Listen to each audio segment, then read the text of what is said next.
আমি যখন বারবার কল করে ভালোবাসি ভালোবাসি বলতাম, তুমি বলতে অতিভক্তি চোরের লক্ষণ। তাই আমি অতিরিক্ত কথা বলা বন্ধ করলাম। আমি যখন কথা বলতে চাইতাম, সময় দিতে বলতাম, তুমি বলতে সময়ের দাম দিতে শেখো। তাই আমি আবেগ কন্ট্রোল করে সময়ের দাম দিতে শিখে নিলাম।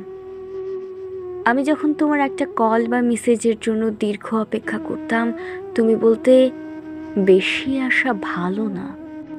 তাই আমি আশা করা ছেড়ে দিয়ে অপেক্ষা করতে ভুলে গেলাম। আমি যখন তোমাকে নিয়ে খারাপ স্বপ্ন দেখে সবার আগে ফোন করে তোমার খোঁজ নিতাম, তুমি ঠিক আছো কি না। তুমি বলতে পাগলামিটা একটু কমাও। নিজেকে তাই সুস্থ মস্তিষ্কের মানুষ হিসেবে করে তুললাম।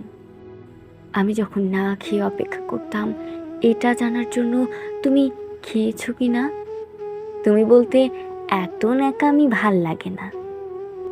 তাই আমি ন্যাকামি ছেড়ে নিজের মতামতকে তখন গুরুত্ব দিতে শিখলাম।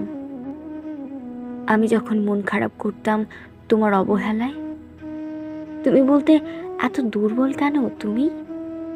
তাই আমি মন খারাপ করা ছেড়ে নিজেকে শক্ত করে নিলাম। কিছুদিন পর যখন তুমি চলে যেতে চাইলে, আমি বললাম যেতে পারো, আটকাবো না। তখন তুমি বুঝতে পারলে আমি বাস্তবতা শিখে গেছি। হ্যাঁ, তুমি আমায় অনেক কিছু শিখিয়েছো, এর জন্য ধন্যবাদ। তবে তুমি হয়তো জানতে না, এই ন্যাকামিগুলোই একটা সুন্দর ভালোবাসার ইতিহাস করে তোলে। তুমি জানতে না, এই পাগল মানুষগুলো মন থেকে ভালোবাসতে জানে।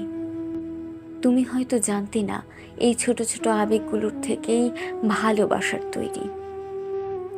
তুমি হয়তো জানতে না, আমি তোমাকে ভালোবাসি বলেই আমার অতি গুরুত্বপূর্ণ সময়টুকু তোমায় দিতাম। আজ আমিও একটা জিনিস তোমায় শেখালাম, অতিরিক্ত অভিমান নিয়ে যারা হারিয়ে যায় তারা কখনো ফিরে আসে না।